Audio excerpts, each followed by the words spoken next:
오늘 하나님 말씀은 이사야 32장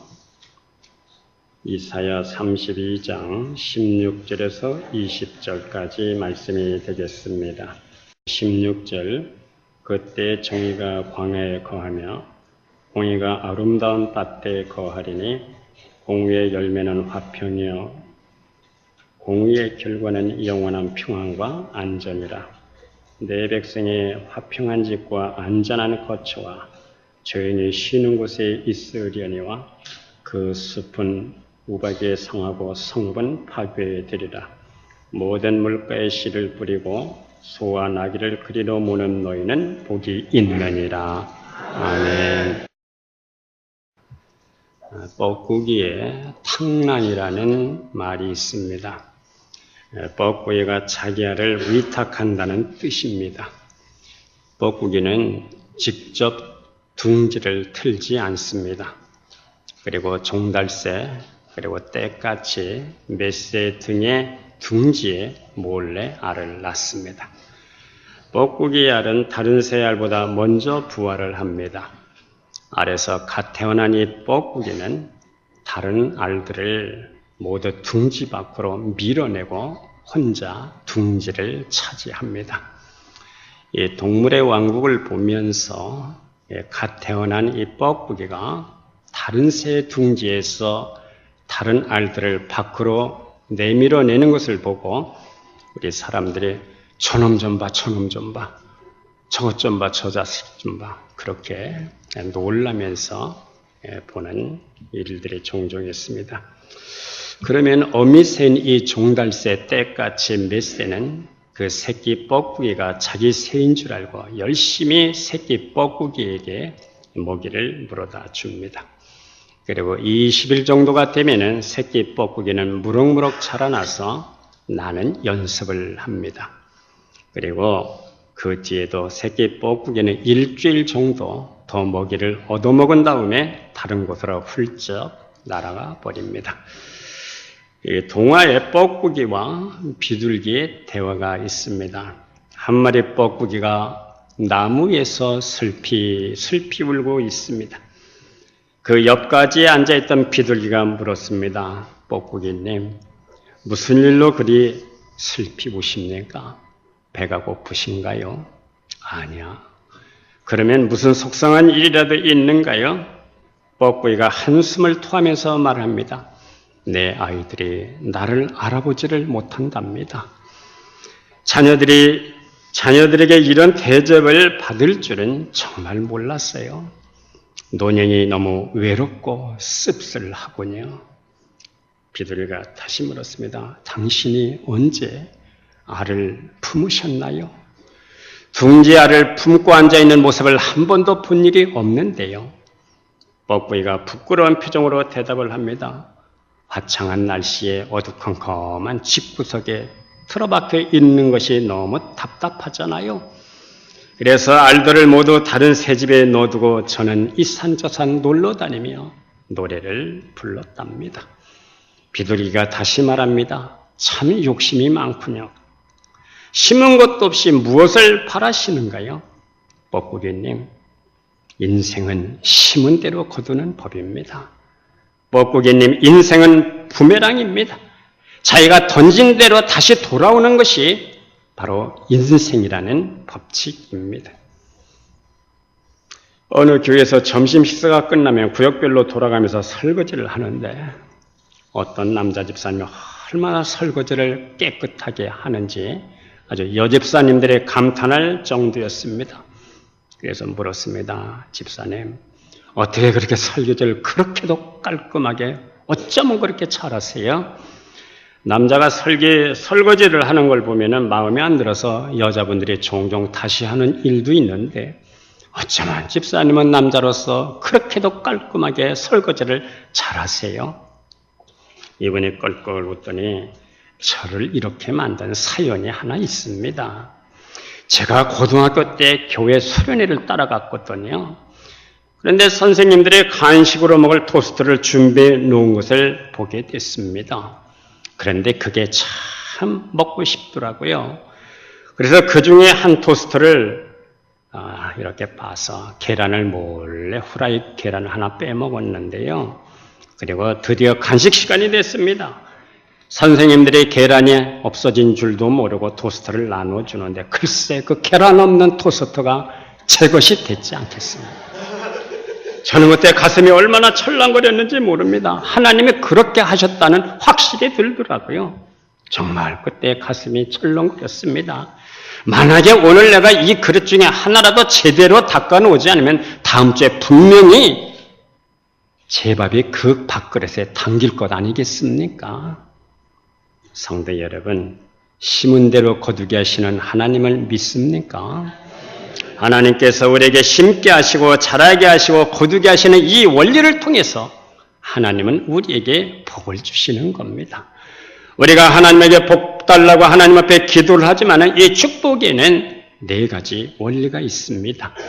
이 축복의 첫 번째 원리는 먼저는 심은 대로 심는 기회를 주시는 겁니다.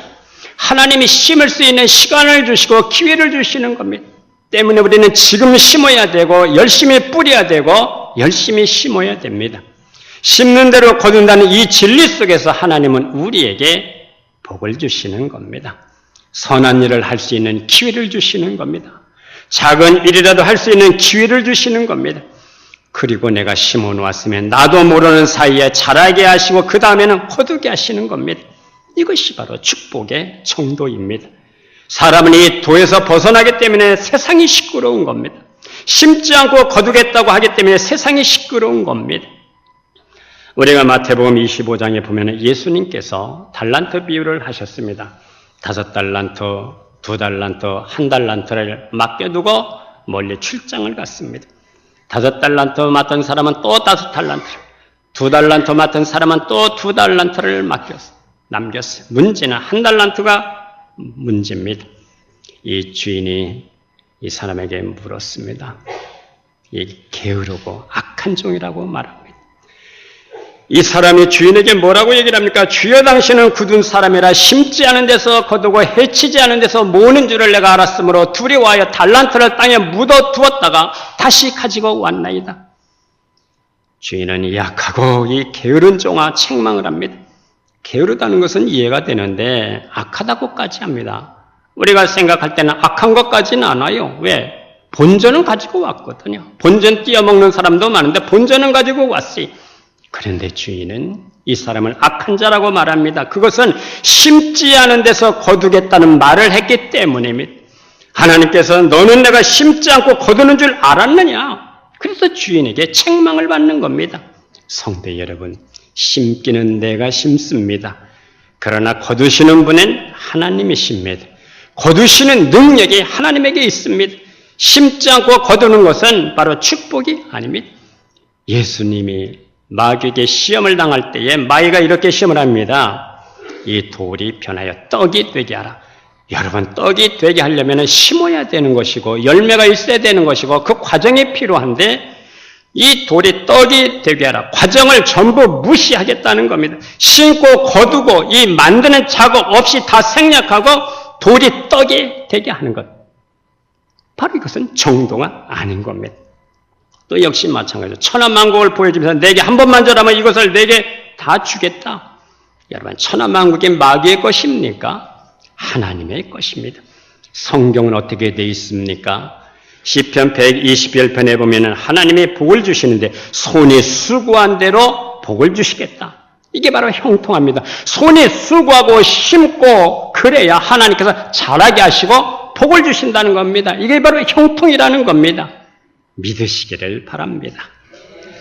별로 그렇게 좋은 예화는 아닌데요. 어느 분이 새벽 기도에 나와서 주여 로또 복권 하나만 당첨되게 해주십시오. 그러면 11조도 하고 어려운 분들 돕고요. 건축 헌금도 하고요. 주여 로또 복권 당첨되게 해주십시오. 얼마나 간절히 기도했는지 몰라요. 하나님이 응답을 하십니다. 얘야, 내 평생 너처럼 답답한 인생은 정말 처음 보겠다. 좀 복권 한 장이라도 좀 사놓고 기도 좀 하거라. 복권 한 장도 안 사놓고 백날 기도하면 응답이 되겠느냐? 이게 무슨 말입니까? 심어놓고 기도하라는 겁니다. 뿌리고 기도하라는 겁니다. 심지 않은 곳에는 싹이 나지 않습니다. 꽃씨를 뿌리지도 않았는데 꽃나무를 심지도 않았는데 주여 이곳에 장미꽃이 필 줄로 믿습니다. 물론 하나님은 필요하면 그런 기적도 주십니다. 그러나 성경은 그렇게 되어 있지 않습니다. 뿌리고 기도하거라. 뿌리고 심고 기도하거라. 심어야 축복하신다.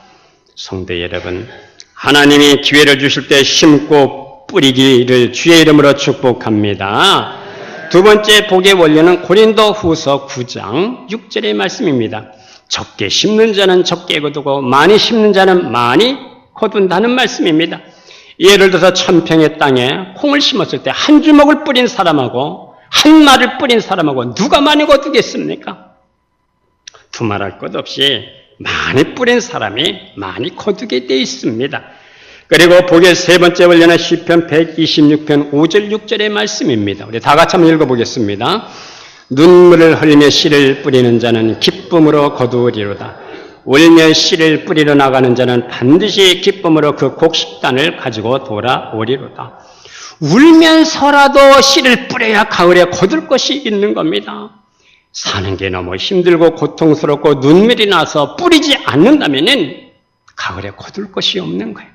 울면서라도 씨를 뿌려야 되는 겁니다. 울면서라도 기도해야 되는 것이고 그래야 구원의 열매가 있는 것이고 울면서라도 공부를 해야 되는 겁니다. 그래야 길이 열려지게 되는 겁니다. 그리고 네 번째 복의 네 번째 원리는 전도서 11장 1절 2절의 말씀입니다. 우리 다 같이 한번 읽어보겠습니다. 너는 내 여러 날 후에 도로 찾으리라. 7에게나 8에게 나누어 줄저다. 무슨 재앙이 땅에 임할는지 내가 알지 못함이니라. 왜 떡을 물 위에 던지라는 겁니까? 내가 소중하다고 생각했던 거 붙들지 말고 던지라는 겁니다.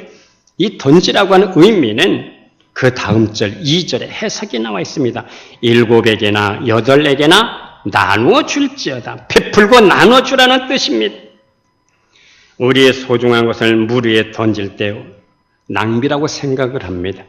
그러나 가치 있는 목적과 동기를 가지고 아름다운 일을 위해서 내가 가진 것을 던질 때 그것은 결코 낭비가 아니라는 겁니다. 7에게나 8에게 나누어 주어라. 이 말은 내가 가지고 있는 모든 것들을 가능하면 많은 사람들에게 나누어 주라는 겁니다. 사실 내가 붙들고 있는 것은 그 어떤 것도 가지고 갈 수가 없습니다. 이런 맥락에서 주님은 말씀하셨습니다. 내 보물을 하늘에 쌓아두라. 거기는 도적이 침범할 수가 없어. 거기에는 녹이 쓸지가 않아. 그러면 어떻게 우리가 하늘에 보물을 쌓아둘 수가 있는 겁니까? 답은 주는 것입니다. 가지고 있는 것은, 고여있는 것은 썩기 마련입니다. 7에게나 8에게나 나누어 줄지어다. 무슨 재앙이 내게 임할는지 알지 못해. 그렇습니다. 재앙을 만나 다 날릴 수가 있어. 재앙을 만나서 다 잃어버릴 수가 있습니다. 그러기 전에 나누어주고 베풀면 하나님은 여러 날 후에 다시 찾게 하신다. 하나님이 찾아주실 때는 몇 배로 불려서 찾게 하신다. 바로 그런 뜻입니다. 성도 여러분, 이 말씀을 받을 만한 자는 믿음으로 받으시기를 바랍니다. 하나님이 없는 사람은 이것이 낭비라고 생각합니다. 시간 낭비, 재물 낭비. 그러나 하나님을 신뢰하는 사람은 믿음으로 시간을 던지고 재물을 이웃에 던졌더니, 그러나 기억할 것은 하나님이 여러 날 후에 도로 찾게 하시더라는 겁니다. 냉수 한 그릇이라도 어린 소자에게 내 이름으로 주면 결코 하늘의 상을 잃지 않아. 이게 무슨 뜻입니까? 주의 이름으로 행하는 선은 절대 부도나는 일이 없다는 겁니다. 하나님이 갚아주시는데 그 시기, 방법, 장소는 하나님이 정하시는 겁니다. 어느 목사님께서 20년 전 중공의 문이 열리기 전에 아시아 방송사에서 중국에 있는 만주에 사는 우리 교포들을 위해서 좀 설교를 해달라는 부탁을 받았어요. 지금은 녹음을 해서 시간이 되면 틀어주지만 그때는 생방송이었습니다. 새벽에 좀 해달라는 겁니다. 남 다 잘 때. 이거 새벽에 이거 설교해야 누가 듣겠나. 그러나 해달라고 하니까 별로 내키지 않는 마음을 갖고 했습니다. 그런데 미국 시민권을 가져온 목사님께서 중국 심양의 시골 마을에 갔다가 그곳에서 우리 조선족 10명이 그렇게 모여서 예배드리는 것을 보았습니다.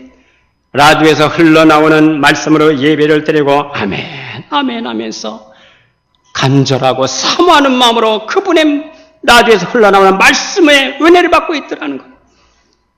그래서 이 미국 시민권을 가진 목사님께서 이 라디오 설교를 하신 목사님께 전화를 하고 이 사실을 알렸습니다. 중국에 사는 우리 교포들이 목사님의 라디오 설교 듣고 얼마나 간절하고 얼마나 사모하는 마음으로 예배를 드리면서 은혜를 받고 있더라. 그 순간 이 목사님이 무릎을 꿇고 얼마나 회개를 했는지 모릅니다. 이 목사님은 식물을 물 위에, 떡을 물 위에 던지고 있다는 것을 몰랐습니다. 별로 내키지도 않는 마음으로 새벽에 나가서 설교를 했는데 나도 모르는 그곳에서 말씀을 듣고 은혜를 받고 있더라 하는 겁니다. 갈라디아서 6장 9절에 보면 우리가 선을 행하되 낙심하지 말지니 피곤하지 아니하면 때가 이름에 거두리라. 하나님의 때가 이르면 반드시 거두는 날이 있는 것을 믿으시기를 바랍니다. 오랫동안 병원에서 호스피스 노릇을 한 분들이 들려주는 얘기가 있습니다. 노인분들이 별세할 때 가장 많이 후회하는 것들이 있는데 참 여러 가지가 있는데 대체적으로 이렇게 요약해 보면 3가지 정도로 요약이 된다는 겁니다. 먼저는 그저 그냥 주면서 살 걸 베풀지 못한 것에 대한 후회가 많더라는 겁니다. 그땐 좀 줄 수가 있었는데 이렇게 모으고 이렇게 움켜 쥐어봐도 별것도 아닌 것을 왜 그땐 그런 생각을 못했을까? 지금은 주고 싶어도 줄 게 없어요. 베풀면서 살지 못한 것이 참 후회가 되고, 두 번째로는 내가 그때 조금 좀 참았으면 좋았을 걸. 왜 쓸데없는 말을 하고 왜 그렇게 쓸데없는 행동을 했을까? 지나가 보니까 별것도 아닌 것을 당시에는 내가 아주 옳다고 생각을 했습니다. 그때 왜 내가 그렇게 열을 받았는지 시간이 지나고 보니까 별것도 아닌 것에 그렇게 열을 올리고 내가 그때 좀 더 참았으면 좋았을 걸. 이 참지 못한 것에 대한, 인내하지 못한 것에 대한 참 후회가 되더라 하는 것이고, 세 번째는 내가 좀 기쁘게 살 걸. 이런 날이 이렇게 빨리 올 줄 나도 몰랐지. 내가 이렇게 될 줄은 정말 꿈에도 생각 못해서 지나간 날 생각해 보니까 왜 그렇게 내가 빡빡하고 재미없게 살았는지, 얼마든지 기쁘고 즐겁게 살아갈 수가 있었는데 왜 그렇게 그때는 빡빡하게 살았는지, 왜 그렇게 재미없게 살았는지, 참 그것이 그렇게 후회가 되더라 하는 겁니다. 복되게 살지 못한 것에 대한 후회가 되고, 또 내가 다른 사람들을 힘들게 했던 것들이 그렇게 후회가 되더라 하는 겁니다. 선을 행하되 낙심하지 말지니. 여러분, 선을 행하다가 꼭 좋은 소리만 듣는 건 아닙니다. 얼마든지 비판도 선을 행하다가 들을 수가 있으면 그럴 때는 낙심이 될 수가 있죠. 다 치워버리자. 그러나 성경은 말씀합니다. 선을 행하되 낙심하지 말지니 피곤하지 아니면 때가 이름에 거두리라. 하나님의 때가 이르면 반드시 거둔 날이 있다는 것을 믿으시기를 바랍니다. 오늘 우리가 이 본문 20절에도 보면 모든 물가에 씨를 뿌리고 소환하기를 그리로 모는 너희는 복이 있느니라. 씨를 뿌렸더니 하나님께서 얼마나 풍성하게 복을 주셨던지 사람이 먹고도 남아. 그래서 소도 나귀도 그리로 모아라서 함께 가서 먹어라. 그렇게 풍성하게 정말 복을 주시는 이 복을 경험한 너희는 정말 복 있는 자로구나, 복된 자로구나, 바로 그런 뜻입니다. 오늘 이 본문의 영적인 추수에도 그대로 적용이 됩니다. 우리가 갈라디아서 6장 8절에 보면 한번 다 같이 읽어보겠습니다. 자기의 육체를 위하여 심는 자는 육체로부터 썩어질 것을 거두고 성령을 위하여 심는 자는 성령으로부터 영생을 거두리라. 자기 육체를 위해서 심는 자는 육체로부터 썩어질 것을 거두고 성령을 위하여 심는 자는 성령으로부터 영생을 거둔다. 이 심음과 거둠의 법칙은 반드시 드러나게 돼 있다는 겁니다.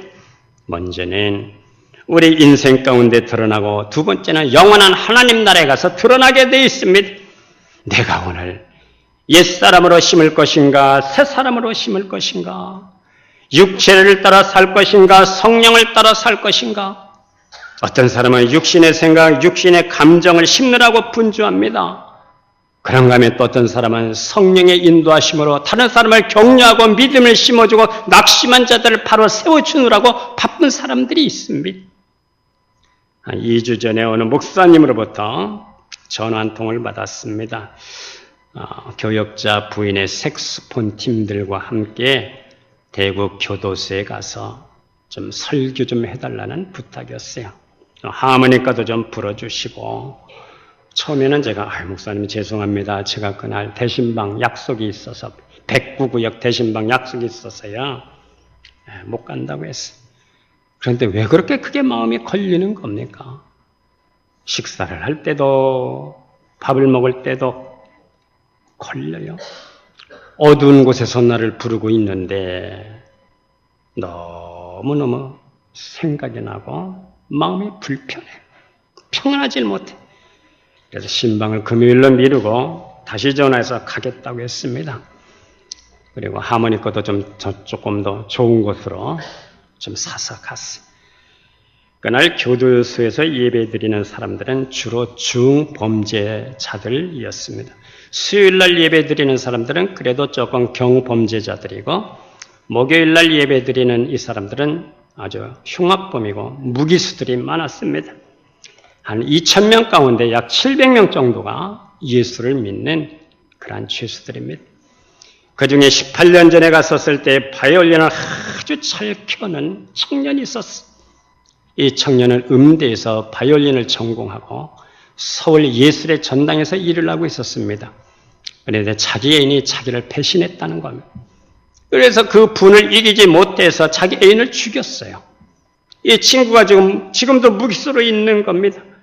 이 친구가 마지막에 나와서 바이올린으로 얼마나 애절하게 마음을 울리는지, 그날 함께 갔던 교역자 부인들이 얼마나 많은 눈물을 흘렸는지, 참 사람을 안 죽였으면 여기에 오지 않아도 됐었을 것을, 사람을 안 죽였으면 여기에 오지도 않고 사람을 안 죽였으면 이렇게 눈물을 안 흘려도 됐을 것을, 아니 조금 더 젊었을 때 예수만 믿었어도 여기 오지 않았을 거 아니야. 성도 여러분, 우리는 이 땅에서 행하는 모든 삶이 심는 것이라는 것을 알아야 됩니다. 우리는 매일매일 무엇인가를 심고 있습니다. 내가 말하는 것이 심는 것이고, 행동하는 것이 심는 것이고, 기도하는 것이 심는 것이고, 예배하는 것이 심는 것이고, 직장생활하는 것이 심는 것이고, 사업하는 것이 심는 것이고, 그것을 심으면 언젠가는 인생 결과로 드러나게 되어 있는 겁니다. 육체를 따라 심었다면 육체로부터 육체의 열매를 거두게 될 것입니다. 육체로 열매를 맺는다는 말은 고린도전서 3장 12절 말씀에 지피나 풀은 불의 공력 앞에 다 타버리게 된다는 겁니다. 남는 게 없다는 겁니다. 성도 여러분, 우리의 말, 우리의 생각, 행위가 심는 겁니다. 사람을 만나는 것이 심는 거예요. 내가 하나님 앞에서 어떻게 반응하느냐, 이것도 내가 심는 겁니다. 무엇을 심든지 인정을 하든 안 하든 어느 날 거두는 날이 있게 될 것입니다. 육체의 열매를 가져올 수밖에 없는 사람은 자기를 심은 사람들, 자아를 심은 사람들입니다. 성령을 따라 살려면 자아를 날마다 십자가에 못 박고 자기를 부인해야 됩니다. 그분이 나를 지배하게 하셔야 됩니다. 그분과 연합해서 그분이 내 안에 거하시는 삶을 살아가야 됩니다. 그분 앞에서 마음을 열어놓아야 됩니다. 그분과 함께 교통하고 그분을 호흡하고 그분과 함께 숨을 쉬어야 됩니다. 그러면 우리가 어떻게 성령으로 심을 수가 있겠습니까? 첫째는 하나님의 성령으로 봉사하는 겁니다. 성령으로 산다는 것은 믿음으로 산다는 말이고 주 안에서 산다는 말과 같은 말입니다. 주 안에서 산다는 말은 성령 충만으로 산다는 것과 같아요. 성령 충만은 바로 말씀 충만으로 산다는 것과 같아요. 말씀 충만으로 산다는 것은 예수님이 가지고 계셨던 삶의 본질을 내가 받아들이고 그분을 따라 살아가는 것입니다. 성령으로 산다는 것은 바울에게 중요한 의미가 있었습니다. 갈라디아서 5장 25절에 보면 성령으로 살면 또한 성령으로 행할지니 성령으로 행하는 것이 바로 성령으로 사는 길이고 성령으로 행하는 것이 성령으로 봉사하는 겁니다. 우리에게 중요한 것은 성령이 나를 주장하는 삶입니다. 내가 성령에게 장악된 삶을 살아가는 겁니다. 성령에 장악이 되면 내 힘으로 사는 것이 아닙니다. 하나님의 힘으로 살아가는 것입니다. 그분의 은혜 가운데 살아가는 것입니다. 그분의 은혜로 살고 그분의 힘으로 살기 때문에 하루하루 산다는 것이 감격스러운 겁니다. 할렐루야. 우리의 힘, 하나님의 파워, 하나님의 것으로 살기 때문에 하나님 것이 드러나게 되어 있는 겁니다. 이것이 바로 믿음으로 사는 겁니다. 성도 여러분, 오늘도 믿음으로 사는 삶의 유일한 시스템이 내 안에 드러날 수 있기를 주의 이름으로 축복합니다. 성경을 아는 지식 필요합니다. 교리도 필요합니다. 그러나 그것으로 사는 게 아닙니다. 존재이시고 인격이신 그분의 말씀과 그분의 영과 생명으로 거함의 상태를 내가 유지하면서 오늘 내가 하루를 살아가는 겁니다. 우리는 일주일에 한 번 하나님을 예배하고 그 다음에는 자기 방식으로 사는 게 아닙니다. 모든 삶이 성령으로 예배하는 삶이어야 됩니다. 이 말은 모든 삶이 예배의 연장이어야 한다는 겁니다. 두 번째, 성령으로 사는 사람의 특징은 그리스도 예수로 자랑합니다. 주 안에 있는 자 그리스도의 의를 바로 자랑하는 겁니다. 이 사람은 자랑이라는 것이 늘 문제가 되는 거예요. 자랑이라는 것이 바로 정신적 지주가 되는 겁니다. 이 자랑하는 것을 보면 그 사람의 인생관, 세계관이 그 안에 다 들어있는 겁니다. 우리가 바울을 보면은 자랑할 것이 참 많았어. 8일 만에 할례를 받고 이스라엘 족속 베냐민 지파 히브리인 중에 히브리인, 율법으로는 바리새인, 율법의 의로는 흠이 없는 자. 참 대단한 사람, 굉장한 사람입니다. 율법의 의로는 흠이 전혀 없어요. 그리고 열심으로는 교회를 박해를 했습니다. 그런데 그가 예수님을 만나고 예수 안에 들어오고 셋째 하늘 3,000층을 경험하고 나서는 그 자랑들이 다 없어졌습니다.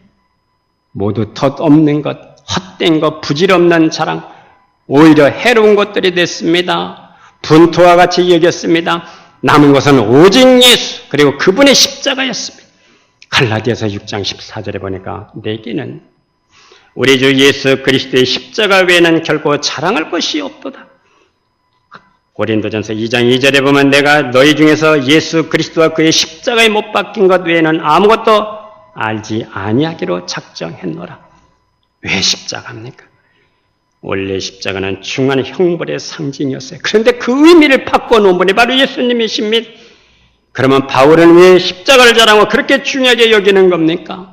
십자가는 의의 근거가 되기 때문입니다. 의의 반대는 죄입니다. 죄인이 어떻게 의롭다함을 받을 수가 있느냐? 십자가의 그 비결과 계시가 다 들어가 있습니다.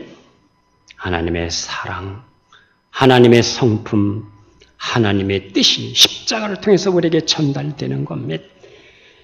바울은 고린도전서 1장 18절에 십자가의 도가 멸망하는 자들에게는 미련한 것이요 구원을 얻는 우리에게는 하나님의 능력이라. 십자가는 죄인을 의인으로 만들 수 있는 유일한 비결이 그 안에 들어가 있습니다. 그러므로 믿는 자에게는 십자가는 능력이고 하나님의 지혜입니다. 다른 길은 없습니다. 우리에게 오늘 그리스도 예수를 자랑해야 할 이유가 있다면 그분이 우리 인생의 목적과 가치를 바꿔 놓았기 때문입니다. 고린도전서 5장 15절 말씀에 다시는 그들 자신을 위하여 살지 않고 오직 그들을 대신하여 죽었다가 다시 살아나신 이를 위하여 살게 하려 함이니라. 이제부터는 내 자신을 위해 살지 않아 죽었다가 다시 살아나신 이를 위하여, 이 위하여라는 말씀에 목적이 바뀌었어요. 의미가 바뀌었다는 말씀입니다. 성도 여러분, 주 안에서 사는 자는 주님을 위해 사는 사람들입니다. 성공하십시오. 돈을 버십시오. 공부를 하십시오. 그러나 목적은 그리스도를 위해서입니다. 할렐루야. 하나님 나라를 위해서입니다. 모두 그리스도를 위해서, 하나님 나라를 위해서, 그리스도를 위해 살고 그리스도를 위해 죽고 그분과 함께 살고, 이것이 바로 성령으로 사는 사람들입니다. 그리고 세 번째는 하나님 나라 경향성으로 사는 자가 성령으로 사는 겁니다. 주 안에 살아가는 자들은 육체를 신뢰하지 않습니다. 육체라고 하는 말은 헬라어로 사르케, 이 말은 세상적 경향성으로 살아가는 모든 것들의 상징입니다. 하나님 없이 살아가는 것들의 모든 상징이 바로 육체입니다. 주님으로 살지 않는다면 어디서 무엇을 하든지 의미가 없습니다. 멸망으로 가는 길은 시간 문제입니다. 잠언의 말씀에 자기 생각에는 옳은 것 같지만 결국은 필경은 사망의 길이라고 말씀하는 것처럼 하나님이 없는 삶, 하나님이 없는 방식, 생각은 생명을 번성시키는 게 아니라 사망을 창출하게 되는 거예요. 사망을 번성시키는 겁니다. 스데반 집사가 유대인들에게 설교를 할 때 마음과 귀에 할례를 받지 못한 자들아라고 말씀합니다. 성도 여러분, 마음과 귀에 할례를 받은 성도들이 될 수 있기를 주의 이름으로 축복합니다. 마음과 귀에 할례를 받아야 하나님의 말씀이 말씀으로 들려오는 거예요. 마음에 아들의 영이 있고 성령으로 장악된 상태, 성령에게 압도된 상태, 이 상태가 성령으로 할례받은 심령들의 상태입니다. 우리는 참 많이 경험합니다. 살아가면 살아갈수록 하나님에 의해 결정되는 것을 많이 경험합니다. 하나님 외에 내 인생을 행복하게 할 그 어떤 것도 세상에는 없다는 것을 우리가 얼마나 많이 경험하고 살아가는 겁니까? 우리는 육체를 신뢰하는 본성을 깨트려버려야 됩니다. 세상적 경향으로 사는 것을 버려야 됩니다. 우리가 육체의 경향성을 뽑아버리는 만큼 하나님의 성분이 내게 들어오게 돼 있는 겁니다. 뽑아내고 비운 만큼 팔복심령으로 살아갈 수가 있습니다. 하나님의 것으로 채워져야 하나님의 지배를 받는 것이고 하나님의 영의 성령의 인도함을 받을 수가 있는 것입니다. 성령으로 봉사하고 그리스도 예수로 자랑하고 하나님 나라의 경향성으로 살아가는 심령들이 될 수 있기를 주의 이름으로 축복합니다. 그렇게 우리가 살아갈 수 있도록 성령께서 우리에게 은혜 주시기를 축복합니다. 기도하겠습니다. 하나님 아버지, 우리에게 심을 수 있는 기회를 주실 때 우리는 많이 심게 하시고 많이 뿌리게 하셔서 우리가 많이 거두는 삶이 되게 하시고 때로는 우리가 눈물이 나고 고통스러울지라도 울면서라도 씨를 뿌려야 거둘 것이 있는 줄로 믿습니다. 하나님, 그리고 또한 우리가 우리의 식물, 시간, 재물, 건강까지도 다 이웃을 위해서 던지면 하나님께서 여러 날 후에 다시 천배로 만배로 불려서 우리에게 다시 찾게 하신다는 이 말씀을 저희들이 믿습니다. 그리고 또한 영적 추수의 원리, 우리는 하나님의 성령으로 봉사하고 예수 그리스도로 자랑하게 하시고 하나님 나라 경향성으로 살아가는 시민들이 되게 하여 주시옵소서. 예수님의 이름으로 기도드리옵나이다. 아멘.